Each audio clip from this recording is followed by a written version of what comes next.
It's Friday the 6th of March from the MEN newsroom. This is Channel M's Lunchtime News and these are today's headlines. Life in jail for the abusive husband who killed his wife. Prosecutors admit they should have charged Malik Manan sooner.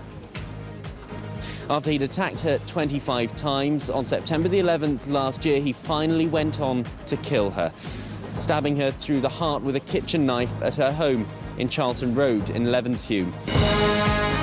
Also coming up, the helicopter that puts out moorland fires, which could be grounded for being too noisy. The local authority are quite prepared, despite their current financial situation, to continue wasting the local ratepayers' money on something which is basically just a neighbour dispute. And turning the tables, we meet the schoolboy helping his mum with her homework. Well, I just think, what do you do? And I'd work it out quite quickly.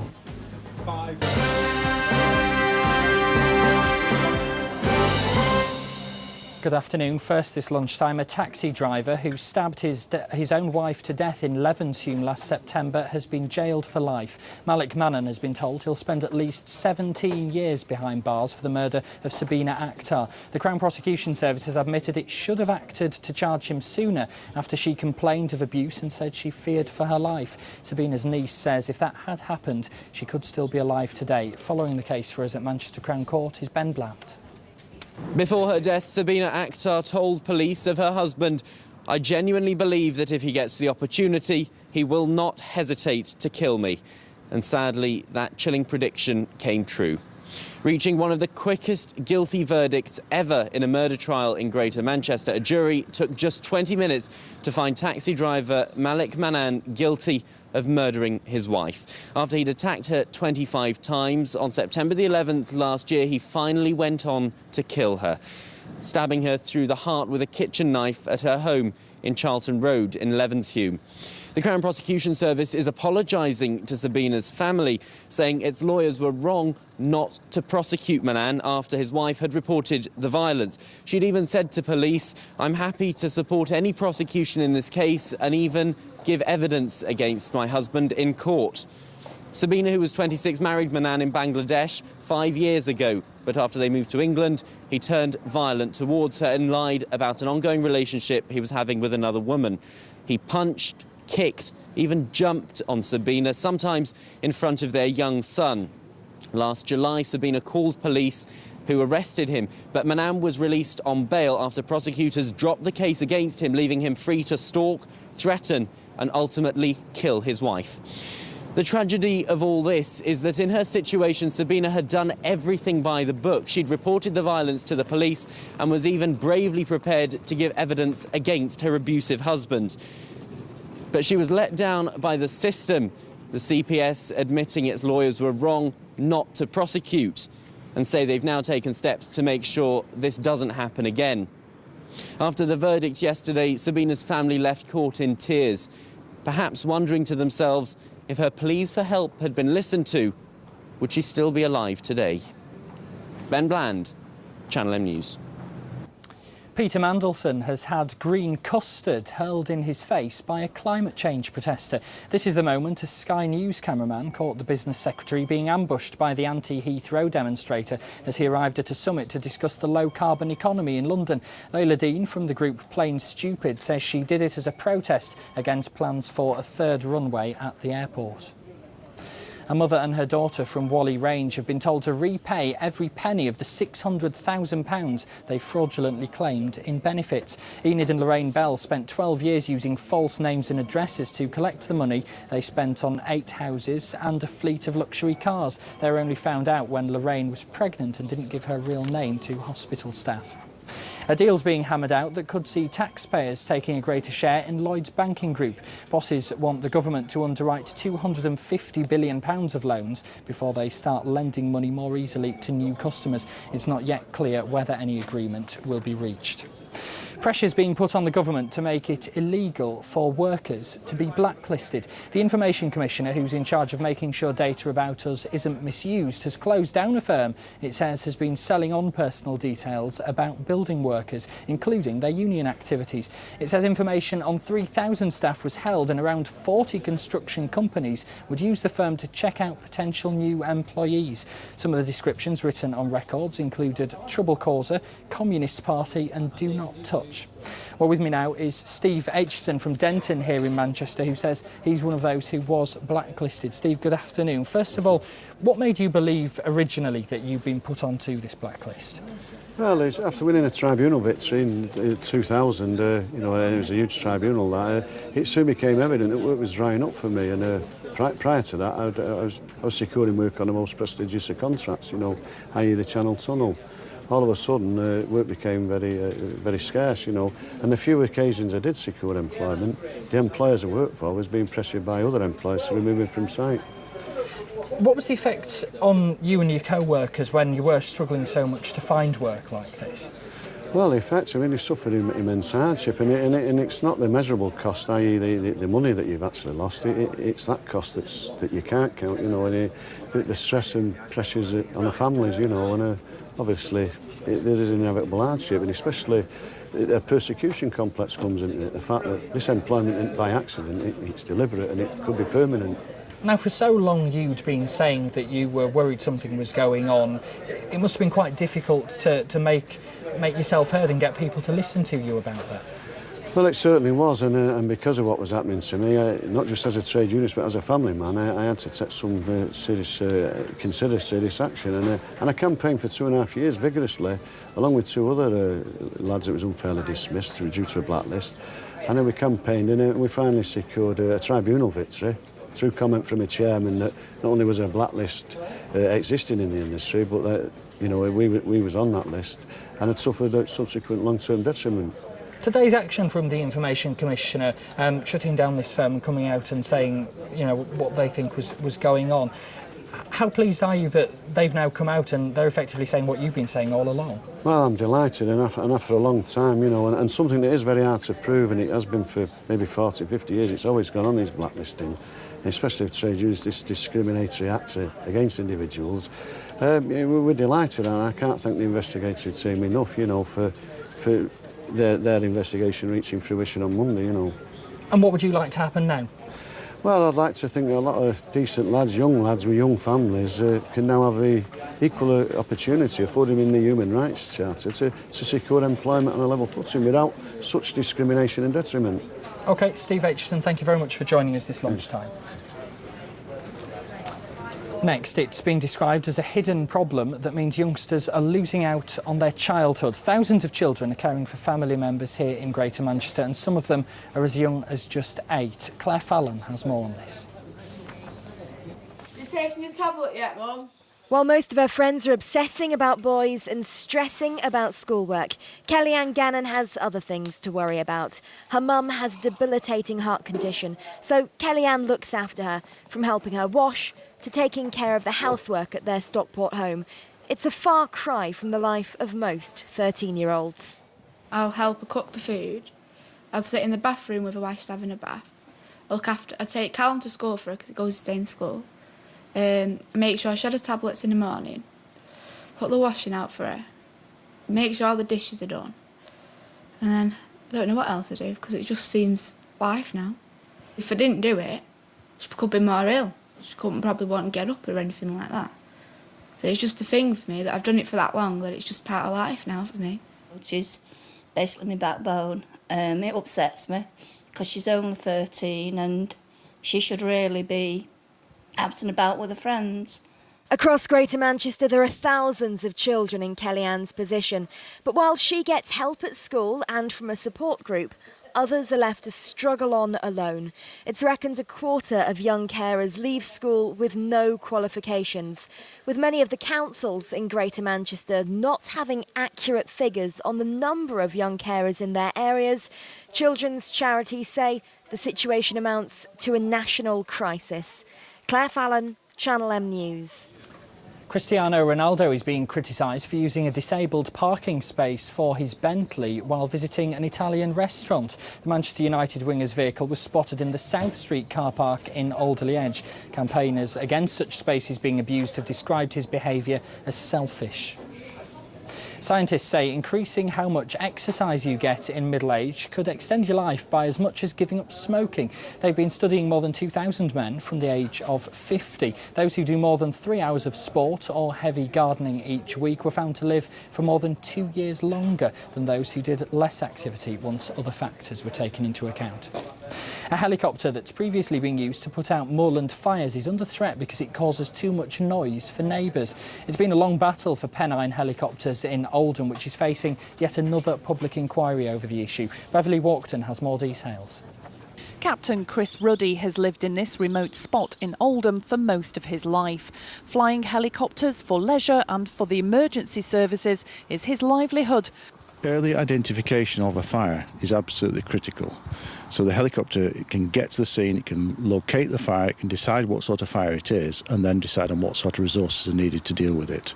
But it's been a long-running battle with the council to keep the business going. Neighbours say the noise is just too much and the council have been forced to act. He now faces his 6th public inquiry, which has cost him £150,000. How do you feel about that? Shocked that the local authority are quite prepared, despite their current financial situation, to continue wasting the local ratepayers' money on something which is basically just a neighbour dispute. The Peak Park have said that we are the single most important factor that they've got in trying to eradicate and stop moorland fires. Captain Ruddy says he'll keep on fighting for the right to fly his helicopter. Beverly Walkton for Channel M News. Time now to take a look at the weekend sporting action with the details. Here's Sam Goodman. Thank you, James. And Andrew Flintoff's participation in the IPL looked to have been under threat. There have been concerns over the security of the IPL being so close to the Indian general election. The Indian government had said they'll decide whether the event takes place next month and not the cricket authorities. But after a meeting earlier today, the IPL's commissioner, Lalit Modi, insists the tournament will go ahead. Well, England, they begin the 5th and final test against the West Indies later on today. They must win to square the series, and they could bring in 2 new players to boost the attack. Well, on to football, and the Wigan midfielder Cho Won-hee has been granted a work permit. The South Korean can now link up with the squad this weekend, and there are hopes of him making his debut against Sunderland a week on Saturday. Well, there's a big North Manchester derby in League 2 this weekend. Bury face Rochdale, and Bury manager Alan Nill feels the game is just as important as any other fixture. For us, it's the next one. It's 3 points. You know, obviously, would take us into 3rd above Rochdale. Whether it determines whether you go up or stay in the playoffs or go out of the playoffs, I'm not sure. You know, there's 12 games. 12 games. If there was 2 games left, then it might have some significance. But there's 12 games, so there's plenty of points to play for after this one. But yeah, it's important because it's the next 3 points. Well, the Rochdale midfielder David Flitcroft is also looking forward to the game, and he feels the result, which hopefully will be a good one, means everything to the side. It's just about the result. It is only about the result to the fans. To us, it's another game where if we do well in it, it gets us to the end goal. If we don't do well in it, then it's, you know, there's still a chance to get to the end goal. So nothing's won or lost tomorrow, and that's the way we're going to go and play the game. Saturday. Nothing's won and lost on Saturday, and that's the way we look at it. We have got a plan. We know what points we need to achieve the dream and goal, and nothing's really going to veer us from that. Certainly from me and Illy's point of view, and the players are all in sync with what's going on. You know. You can see more of the derby preview tonight on the Great Manchester Football Show at 7 o'clock. Well, in ice hockey, the Manchester Phoenix defeated Edinburgh 5-2 last night. 2 late goals from the league's leading scorer, David Alexandra Beauregard, scored the victory. Phoenix play Hull in the league on Saturday before hosting the Belfast Giants on Sunday in the first leg of the Challenge Cup final.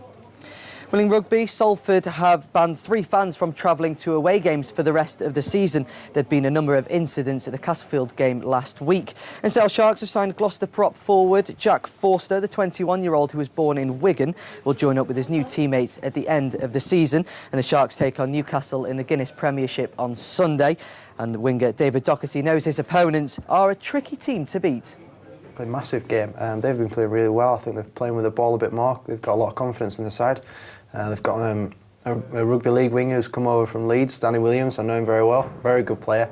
And they're really playing with a lot of ambition. They've got Tom May at 10.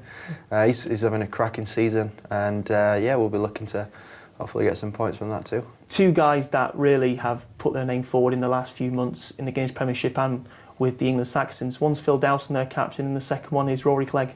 Yeah, they're fantastic players. I know he's done some great things with the Saxons, being the captain, and he's a fantastic ball carrier, and he's a great all-round player. He's got great skills. Same with Rory Clegg. He's a fantastic talent, young man, doing very well for himself.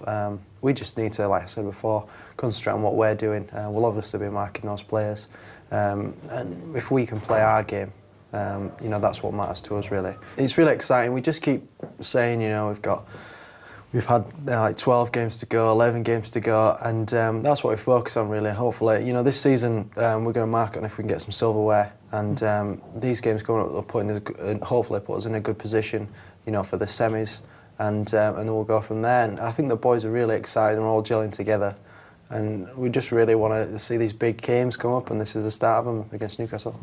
And that's all from me for now. We're here from Sir Alex Ferguson ahead of the Reds FA Cup game against Fulham tomorrow, and a full preview of the rest of the weekend sport in our early evening news. Sam, thank you very much for the update this lunchtime. Much more still to come on Friday's Lunchtime News. Between now and 1 o'clock, we've got our regular look at what's on in the way of entertainment over the weekend, and we'll meet the schoolboy who's helping his own mum with her GCSE homework. Details next.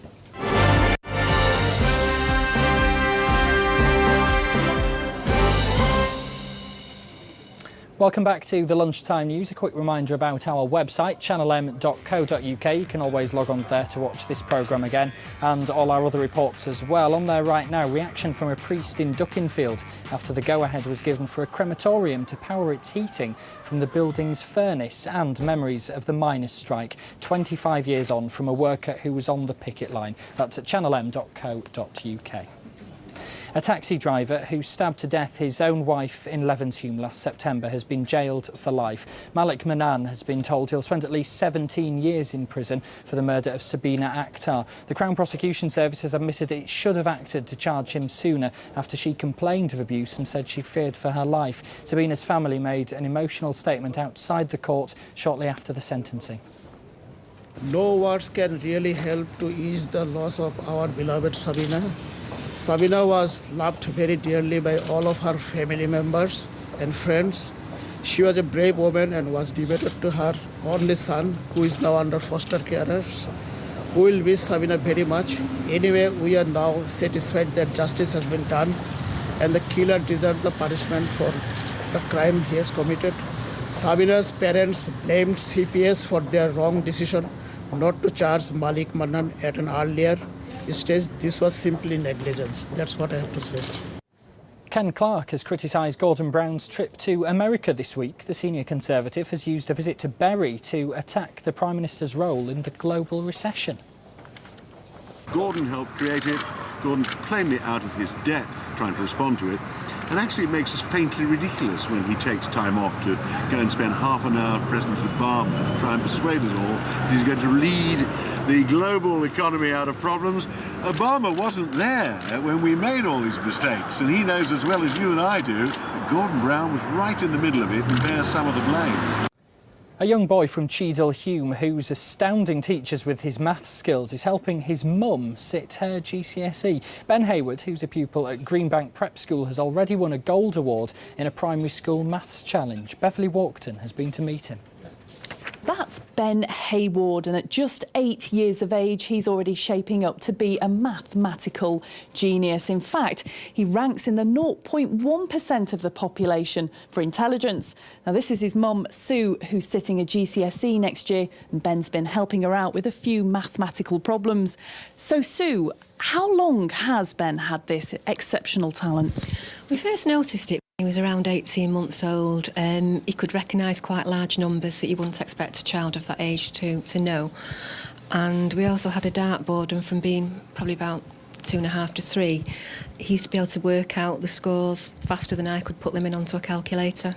Now, can you explain why he's so good at maths? I mean, are you good at maths?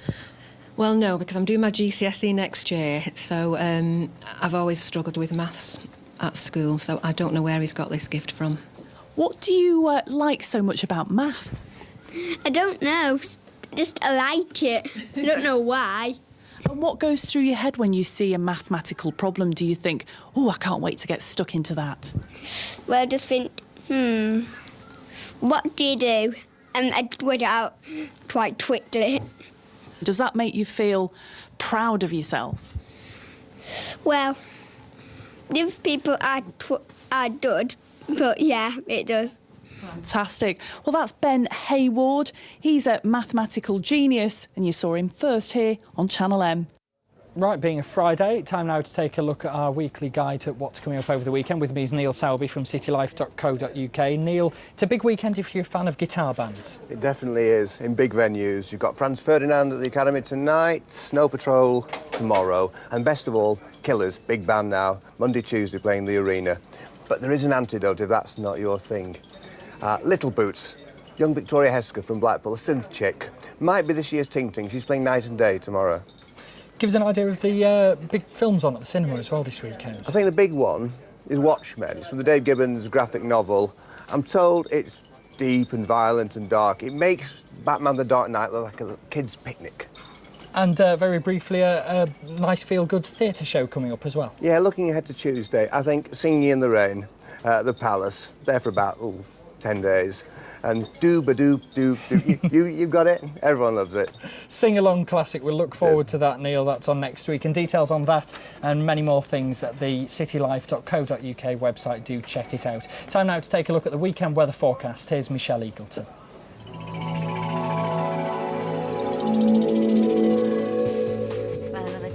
Across Greater Manchester. We're seeing highs between 5 and 7 in most places, so you will feel a little bit of a breeze as well, just creeping its way through. Make sure you wrap up nice and warm if you are going to be heading out and about, but it is going to be in the general very, very sunny outside. Don't be fooled by the sunshine because, as I say, it's still going to be quite cold out there, and then we are going to see some showers later on this afternoon, but this morning mainly dry outside. A little bit of cloud plagued us about 9-10 o'clock, and then it did seem to lift as we're headed towards midday. Now this afternoon the best of the weather will reach us about tea time, 4, 5, 6 o'clock. We're going to see some really good sunny spells, and then as we reach into the evening, unfortunately some showers are on the way. They're going to stay with us overnight and into tomorrow because again we are looking at a mixture of sunshine and showers for Saturday.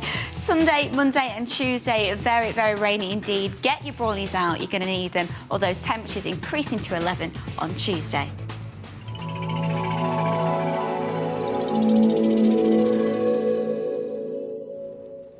This is Channel M, our top stories. The niece of a woman murdered by her abusive husband in Levenshulme says she'd still be alive today if prosecutors had acted sooner. Malik Manan's been jailed for a minimum of 17 years for stabbing Sabina Akhtar to death last September. She previously complained to police that she feared for her life. The government's being pressured to outlaw blacklisting after the Information Commissioner uncovered a database he says was being used to vet construction workers. It's claimed up to 40 companies would check out details of potential employees to see if they've been blacklisted.